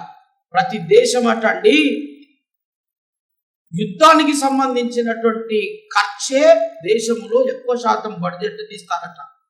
ఏ దేశమైనా సరే వాళ్ళు తీసే బడ్జెట్ ఎంత అంటే, ఉదాహరణకు ఉట్టిగా చెప్తున్నాను, ₹1,00,000 ఉందనుకోండి, ₹1,00,000 90,000 ముందు యుద్ధానికే పెట్టి 10,000 మాత్రమే దేశానికి వాడతారట. అంటే వాళ్ళు చూడండి, ఏ దేశమైనా సరే ఎక్కువ బడ్జెట్ తీసేది దేనికేనంటే యుద్ధానికి. అందుకని ఇప్పుడు ఏ దేశమైనా కూడా, ఏ దేశం మీదకి ఏ దేశం వెళ్ళినా కూడా ఊరుకోవట్లేదు. యుద్ధం మీదకి ఆ యుద్ధానికి వస్తే వాళ్ళు కూడా యుద్ధం చేస్తున్నారు, భయపడి దాక్కోవట్లేదు. ప్రాణాలు పోయేంత వరకు కూడా పోరాడుతున్నారు, కానీ సైలెంట్ గా మాత్రం ఉండట్లేదు. ప్రతి దేశంలో క్షిపణులు ఉన్నాయి, ప్రతి దేశంలో పెద్ద పెద్ద బాంబులు ఉన్నాయి, ప్రతి దేశంలో యుద్ధ సామాగ్రి ఉన్నది. ఏ దేశం దాడి చేసినా సరే ఆ దేశం మీదకి మళ్ళీ తిరిగి దాడి చేయడానికి అందరూ కూడా వారు యుద్ధానికి సంబంధించిన అన్ని కూడా కొనిపెట్టేసుకుంటున్నారు. అందుకని మీరు చూడండి, మనం ఎప్పుడు చూసినా కూడా మనకు వీలకుండా ఎక్కడో కాడ యుద్ధం జరుగుతూనే ఉంటుంది. యుద్ధాలు యుద్ధాలు యుద్ధాలు యుద్ధాలు. ఇప్పుడు ఇంకా రాబోయే 2022లో అనివీర భయంకరమైన యుద్ధాలు జరగబోతున్నాయంట. చాలా ప్రాణ నష్టాలు జరగబోతున్నాయంట. చాలా భయంకరమైనటువంటి యుద్ధాలు జరగబోతున్నాయంట. దాదాపుగా ఇంకొక 5-10 సంవత్సరాల లోపు మన హైదరాబాద్ మీద భయంకరమైన బాంబులు కూడా పడబోతున్నాయంట. హల్లెలూయా. ఎక్కడో కాదు, బాంబే చెప్పట్లేదు నేను, ఢిల్లీ చెప్పట్లేదు, బెంగళూరు చెప్పట్లేదు. భారతదేశంలో ప్రధానమైనటువంటి నగరాలు ఢిల్లీ, బాంబే, కలకత్తా, హైదరాబాద్, ఈ ఈ నగరాల పేర్లు చెప్పట్లేదు. ఓన్లీ ఒకటే చెప్తున్నాను, ఏంటిది అంటే రాబో దినాలలో మన భారతదేశం మీద బాంబులు పడబోతున్నాయి. అవి ఎక్కడో కాదు, ఓన్లీ హైదరాబాద్. ఇది చాలా భయంకరమైనటువంటి మాట, కొద్ది రోజులలో జరగబోయేటువంటి మాట ఇది. అది చేత మనం బుద్ధి కలిగినటువంటి కన్యకల్లాగా మన మట్టుకు మనం దేవుని వైపు చూడాలి. యేసు ప్రభు నమ్మాం, వాక్యాన్ని నమ్ముతున్నాం. మూడవదిగా రాకడను కూడా మనం నమ్మాలి. యుద్ధాలను గురించి, యుద్ధ సమాచారాల గురించి మీరు వింటారు. ఆ తర్వాత వచనము 7వ వచనం కూడా చూద్దాం. చూడండి ఒకసారి. జనం మీదికి జనము, రాజ్యం మీదికి రాజ్యము లేచును, అక్కడక్కడ కరువులను, భూకంపములను కలుగును. ఇవన్నీ కూడా వేదనలకు ప్రారంభం. హల్లెలూయా. కరోనా వచ్చింది, కష్టకాలం స్టార్ట్ అయింది. కరువు, భూకంపం ఎవరైనా వస్తే అక్కడ మాత్రమే భూకంపం వస్తుంది, అక్కడే కరువు ఉంటుంది. సునామీ వస్తే అక్కడే వస్తుంది సునామీ, అక్కడే కరువు ఉంటుంది. ప్రళయం ఏదైనా వచ్చిందంటే అక్కడే వస్తుంది, అక్కడే కరువు ఉంటుంది. అట్లా కాదు, ఇది ప్రపంచం అంతా వచ్చింది కరోనా. అందరికీ కరువే. వ్యాపారాలన్నీ పడిపోయినాయి, ఉద్యోగాలన్నీ పోయినాయి, కూలి పని కూడా లేదు, తినడానికి తిండి లేక మనం ఇంకా చాలా బాగున్నాం దేవుని మహాకృపను బట్టి. మనమంతా కూడా ప్రార్థనలు చేసుకొని మన తిండిలో మార్పు రాలేదు, మన జీవన విధానంలో మార్పు రాలేదు. ఏ కొదవ, ఏ లోటు కూడా లేకుండా దేవుడు మనల్ని పోషిస్తున్నందుకు అందరూ 2 చేతులెత్తి స్తోత్రములు చెప్పండి. స్తోత్రం స్తోత్రం స్తోత్రం స్తోత్రం స్తోత్రం. హల్లెలూయా. ఈ పరిస్థితి వేరే కాడ లేదు. చాలా ప్రదేశాలలో చూస్తే కరువు కరువు కరువు. 100 రూపాయలకు కూడా చంపుతున్నటువంటి రోజులు అంటే ఇవి. 100 ఇస్తే చాలు చంపే రోజులు, 1000 ఇస్తే చాలు చంపే రోజులు. చిన్న చిన్న వాటికి చంపుకుంటున్నారు. అనేక కరువులు, అన్నం లేక, కనీసం టిఫిన్ కూడా లేక, కొన్ని రోజులు తరబడి కరువు స్టార్ట్ అయ్యి దారి దోపిడీలు స్టార్ట్ అయ్యాయి. పూర్వకాలం దారిలో వెళ్తున్నటువంటి వారిని కొట్టి పట్టుకొని వెళ్ళిపోయేవారు. దాన్ని దారి దోపిడీ అంటారు. మళ్ళీ ఇప్పుడు దారి దోపిడీ స్టార్ట్ అయినాయి కొన్ని ప్రాంతాలలో. కార్లలో వస్తున్న వారిని కార్లు ఆపటము, కొట్టటము, పట్టుకొని పోవటం. బైకుల మీద వెళ్తున్న వారిని ఇక్కడ మన తెలంగాణలో కూడా, ఆంధ్రలో కూడా, రాయలసీమ లేకపోతే మహారాష్ట్ర అనేక ప్రాంతాలలో ఇప్పుడు దారి దోపిడీ స్టార్ట్ అయింది. ఇంతకుముందు రాత్రులు ఎక్కడికంటే అక్కడ ప్రయాణాలు చేసేవారు, ఇప్పుడు చేయట్లేదు. తెలిసిన వారు రాత్రులు ప్రయాణం చేయట్లేదు. హైవే మీదనే రాళ్ళు తీసుకొని కొట్టేసి బండిని ఆపేసి లాక్కొని వెళ్ళిపోతున్నారు. పెద్ద పెద్ద కార్లను టార్గెట్ చేస్తున్నారు. ఆ విధముగా కరువు ఎందుకయ్యా అంటే ఏమీ లేదు. పగలేం కాదు, పగలు కాదు, కరువు. ఎక్కడ అన్నం లేక, ఉద్యోగాలు లేక, వ్యాపారాలు నడవక, షాపులు మూతపడి, బ్రతుకు తెరువు భారమై, పిల్లలను పోషించలేక, భార్యను పోషించలేక, ఇంటి రెంట్లు కట్టలేక, స్కూల్ ఫీజులు కట్టలేక, ఈఎంఐలు కట్టలేక ప్రజలు దోపిడీలకు దిగుతున్నారు, మోసానికి దిగుతున్నారు, అన్యాయానికి దిగుతున్నారు, అక్రమాలకు దిగుతున్నారు. ఇవన్నీ కూడా రాకడకు సూచనలు. హల్లెలూయా. మేలుకో మేలుకో మేలుకో సోదరా సోదరి, మేలుకొని జీవితము సరిదిద్దు. మేలుకో మేలుకో సోదరి, మేలుకొని జీవితము చీకటనే అపవాదికి దాపు చేరుతో, వెలుగు అనే ప్రభు యేసుని మరుగుపరచిన. చీకటనే అపవాదికి వెలుగు అనే ప్రభు యేసుని మరుగుపరచిన. మహిమగా మారావు, మహిమ చేరావు, మహిమగా మారావు, మహిమ చేరావు. మేలుకో సోదరి, మేలుకొని జీవితము నీతి రాజు నీడలో నిలచియుండవు. మహిమ రాజు మహిమకై, నీతి రాజు నీడలో నిలచియుండవు. మహిమ రాజు మహిమకై వాక్యము విడువకు, ప్రార్థన మానకు. వాక్యము విడువకు, ప్రార్థన మానకు. వాక్యము విడువకు, ప్రార్థన మానకు. వాక్యము విడువకు, ప్రార్థన మానకు. హల్లెలూయా. మన ఈ 36వ బ్యాచ్ లో బాబు ప్రశాంత్ అని పిల్లోడు ట్రైనింగ్కి వచ్చాడు.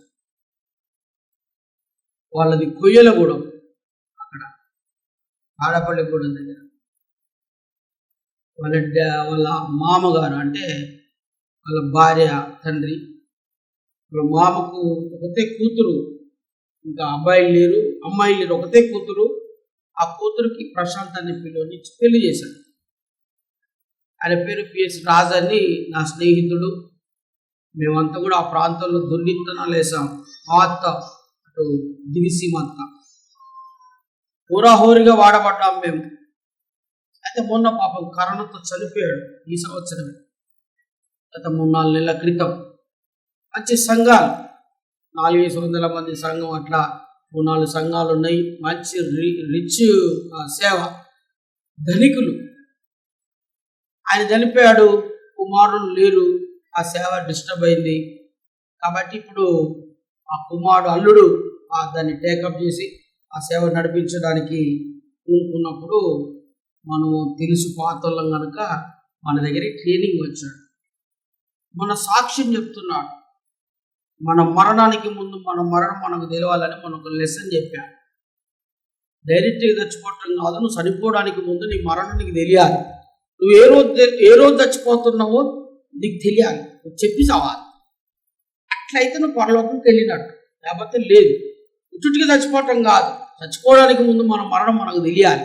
అది ఆత్మీయత అని ఒక లెసన్ బైబిల్ గ్రంథంలో నుంచి తీసి చెప్పినప్పుడు కొంతమంది సాక్ష్యాలు చెప్పారు. అవును, మా ఇబ్రహీం పాస్టర్ గారు అట్లాగే, మా పాస్టర్ గారు అట్లాగే అని చెప్పి చచ్చిపోయారు. రేపు చనిపోతున్నాం, ఎలా చనిపోతున్నాం అని చెప్పి చనిపోయారు అని సాక్ష్యాలు చెప్తూ ఆ పిల్లోడు కూడా చెప్పాడు, మా మామ చనిపోయాడండి.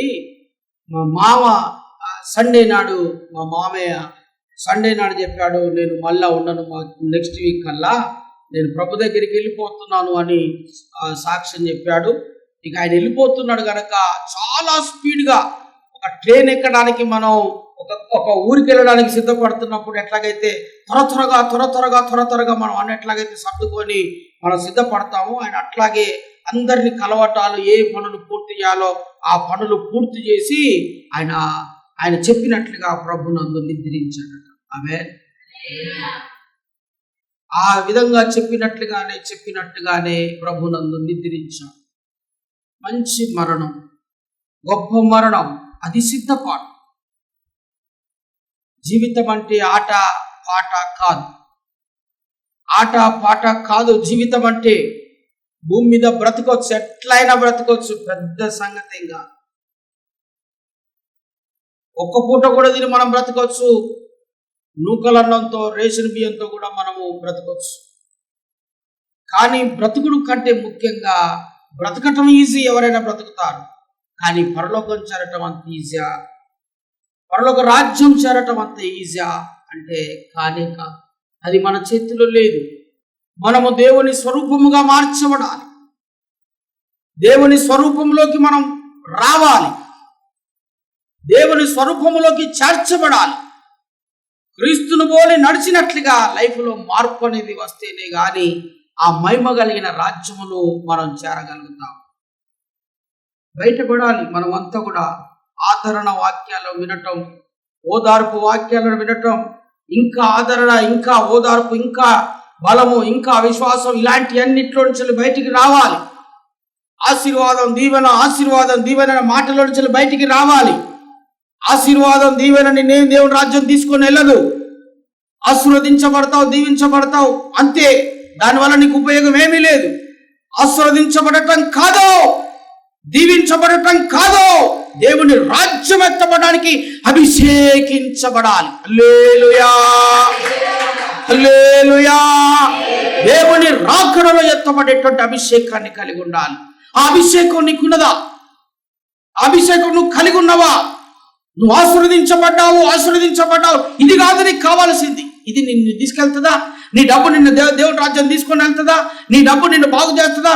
నీ డబ్బు నిన్ను మరణం నుంచి తప్పిస్తుందా? నీ డబ్బు నిన్ను మరణాన్ని ఆపేస్తుందా? లేదు. మరణం ఆశీర్వాదం అనేది ఎంజాయ్ వరకు మాత్రమే తప్ప నిత్యత్వంలోనికి తీసుకొని లేదు కాదు. కనుక అక్కడక్కడ కరువులు కలుగును. 11వ వచనం. ఆ తర్వాత అనేకులు అబద్ధ ప్రవక్తలు వచ్చి అనేకులను మోసపరుస్తారు. అక్రమము విస్తరించుట చేత అనేకుల ప్రేమ చల్లారును. చివరి దినాలలో జరిగేది ఏంటిది అని అంటే, నెక్స్ట్ ఏంటిదయ్యా అంటే ఏమీ లేదు. అక్రమం విస్తరించుద్ది, ప్రేమ చల్లారుద్ది. ఈ సంవత్సరం నేను నేర్చుకున్న గుణపాఠం ఏంటిది అని అంటే, స్తోత్రం, హల్లెలూయా. ఈ సంవత్సరం నేను నేర్చుకున్న గుణపాఠం ఏంటంటే, అసలు ఎవరిని నమ్మను.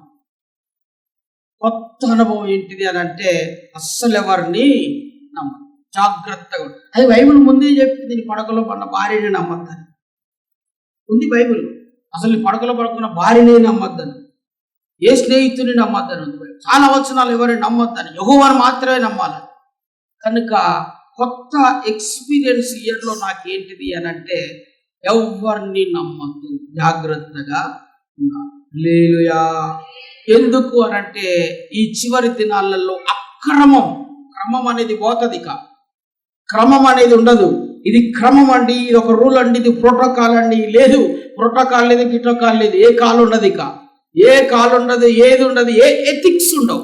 ఎక్కడ మానవ విలువలు అనేటివి ఎక్కడ కూడా ఉండవు, అంతరించిపోతాయి. ఎక్కడ కూడా మానవ విలువలు ఉండవు, ఏ ఎథిక్స్ ఉండవు, ఎక్కడ కూడా ఉండవు, అన్ని కూడా పోతాయి, అంతరించిపోయి అక్రమం విస్తరించుద్ది, ప్రేమ చల్లారుద్ది. ఆమేన్. గట్టికోసారి దేవునికి స్తోత్రం చెప్పండి. హల్లెలూయా. అసలు ఎవరికి ఎవరి మీద ప్రేమ లేకపోవటం, ఎవరని లేదు, ఇంట్లో అన్నని లేడు, అక్కని లేదు, తమ్ముడని లేదు, చెల్లెని లేదు, ఎవరి మీద ఏమీ లేదు. ఎవరి స్వార్థం వారే. కనుక ఇదంతా ఎందుకు జరుగుతుంది అని అంటే, మా అక్కకు నా మీద ప్రేమ లేదండి అని అంటాం, మా అన్నకు నా మీద ప్రేమ లేదండి అంటాం, మా తమ్మునికి నా మీద ప్రేమ లేదండి అంటాం, మా పిల్లలకు నా మీద ప్రేమ లేదండి అని అంటాం. ఎందుకు అని అంటే అక్రమం విస్తరించి, కనుక ప్రేమ చల్లారింది. ఇంకా నువ్వు ఎంత ప్రేమించినా, నీది ఎంత మంచి గుణం అయినా, మనదెంత మంచి గుణం ఉన్నా, మనం ఎంత పెట్టే గుణం ఉన్నా పుట్టిదే. మా అక్క ముందు చనిపోయింది, తర్వాత మళ్ళీ 1 నెల 2 నెలల గ్యాప్లో అన్న కూడా చనిపోయాడు. మా అన్న బ్రతుకున్నప్పుడు అండి అసలు ఆ మెంటాలిటీ ఎవరికి రావద్దు. అసలు ఏసు రక్తమే హల్లెలూయా. వాడితో డిఫరెంట్ మెంటాలిటీ మా అన్న.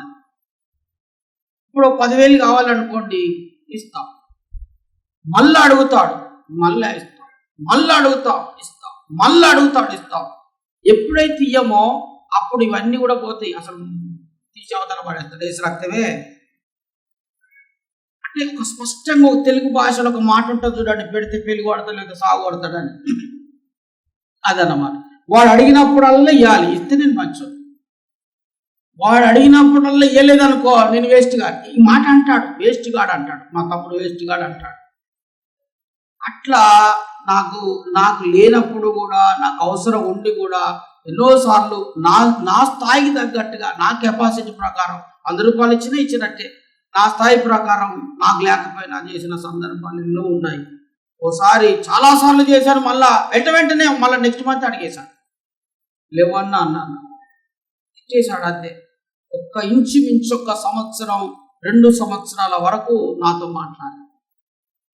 ఇంచుమించు 2 సంవత్సరాలు, 2 కంటే ఎక్కువే. ఇంకా గొప్ప విషయం ఏంటంటే, కొడుకు యొక్క వివాహానికి కూడా, ఆ ఏర్పాట్లకు కూడా నన్ను పిలవలేదు. మా అక్క తమ్ముని పిలవరా అంటే, వాడితో పాటు వాడేది వచ్చింది అన్నాడు. నేనైనా తగ్గించుకొని నేను ఆ పెళ్ళికి పోయా, ఆ పెళ్ళి జరిగించాం. ఆ తర్వాత మొన్న కూడా మళ్ళీ చనిపోయే ముందు కూడా మళ్ళీ డబ్బులు అడిగాడు.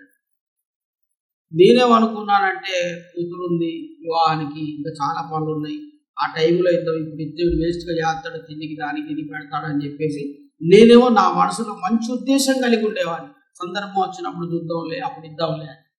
అడిగి అట్లా కాదు. ఇప్పుడు అడిగితే సాయంత్రం కల్లి అది లేదంటే డైరెక్ట్గా అంటాడు, నువ్వు వేస్ట్ గాడివని. హల్లెలూయా. ప్రేమ చల్లారి అక్రమం విస్తరించి. ఏం చెప్పండి? ప్రేమ చల్లారింది, అక్రమం ఎప్పుడైతే విస్తరించిందో ప్రేమ చల్లారుద్ది. ఈ అంత్య దినాలుగా మనం ఏం చేయలేం, మన చేతిలో ఏమీ లేదండి, మన చేతిలో ఏమీ లేదు. పరిస్థితులన్నీ దాటిపోయినాయి. యేసు ప్రభు త్వరగా రాబోతున్నాడు. గడప దగ్గరే ఇట్లా నిలబడ్డాడు, ఒక కాలు లేపి పెట్టాడు, ఒక కాలు తీశాడు, గడప దగ్గర పెట్టాడు, గడప దగ్గర అడుగు పెట్టాడు, అడుగు పెడితే బయట పడ్డట్టే. అంతే, గడప దగ్గరికి వచ్చి నిలబడ్డాడు, అడుగు తీశాడు, అంతే. ఇక ఒక అడుగు వేసాడా బయటకు వచ్చేస్తాడు. అంత అత్యంత సమీపమైనటువంటి ప్రభు రాకడ దినాల్లో మనం ఉన్నాం.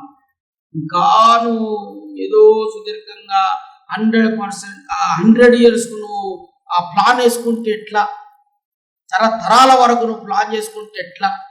ప్రభు రాకడ కోసం గురించి కూడా ఒకసారి ఆలోచించవా? నోవహు దినాల్లాగానే ఉంటావా? వసంత దినాలు మనకు కనబడట్లేదా? అన్యాయం అక్రమం విస్తరించటం మనం చూడట్లేదా? కరువు భూకంపం వచ్చటం మనం చూడట్లేదా? ఇవన్నీ కూడా చూసినప్పుడు మనం గ్రహించవలసిన వారమై ఉన్నాం. హల్లెలూయా, దేవునికి స్తోత్రం. హల్లెలూయా, హల్లెలూయా.